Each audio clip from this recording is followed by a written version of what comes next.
Law क्या होता है और प्रिंसिपल्स ऑफ लॉ, इन सभी को डिस्कस करेंगे। लॉ एक सेट ऑफ रूल्स होते हैं जो हमारी सोसाइटी को रेगुलेट करते हैं। ये रूल्स हमारे राइट, रिस्पॉन्सिबिलिटीज और बिहेवियर डिफाइन करते हैं। लॉ का पर्पस है हमारी सोसाइटी में ऑर्डर, जस्टिस और हार्मनी को मेंटेन करना। अब बात करते हैं लॉ के इंटरनेशनल रिलेशन में रोल की। इंटरनेशनल रिलेशन में लॉ कंट्रीज के बीच के इंटरेक्शन पर अप्लाई होता है। इसका पर्पस है पीस, स्टेबिलिटी, कॉपरेशन और जस्टिस को प्रमोट करना। लॉ इंटरनेशनल रिलेशन में कंट्रीज को प्रोटेक्ट करता है, डिस्प्यूट को रिसॉल्व करता है, ट्रीटीज और एग्रीमेंट्स को इन्फोर्स करता है और ग्लोबल इश्यूज जैसे क्लाइमेट चेंज और ह्यूमन राइट को एड्रेस करता है।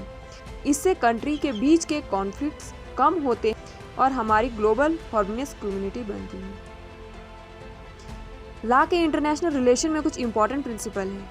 पहला प्रिंसिपल है सॉवरेनिटी, जिसमें कंट्रीज का राइट है अपने इंटरनल अफेयर को रेगुलेट करने का। दूसरा प्रिंसिपल है इक्वालिटी, जिसमें सभी कंट्रीज इक्वल ट्रीटमेंट और रिस्पेक्ट का हक रखते हैं।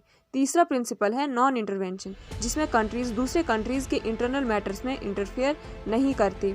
और चौथा प्रिंसिपल है पीसफुल सेटलमेंट ऑफ डिस्प्यूट, जिसमें कॉन्फ्लिक्ट को पीसफुल तरीके से रिसॉल्व किया जाता है। लॉ के इंटरनेशनल रिलेशन कुछ इम्पॉर्टेंट लीगल इंस्ट्रूमेंट्स हैं।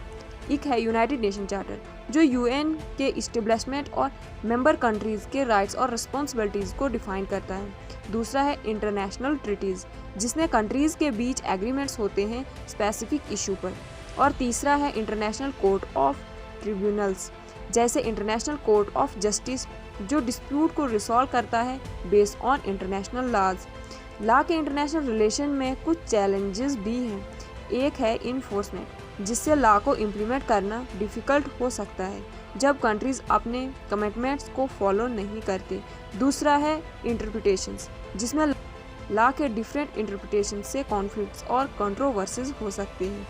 और तीसरा है कंप्लायंस, जिसमें कंट्रीज अपने इंटरनेशनल ऑब्लिगेशंस को फुलफिल नहीं करते।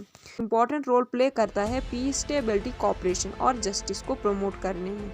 इसमें कंट्रीज के बीच के इंटरैक्शन को रेगुलेट किया जाता है और एक रूल्स बेस्ड ग्लोबल ऑर्डर को मेंटेन किया जाता है।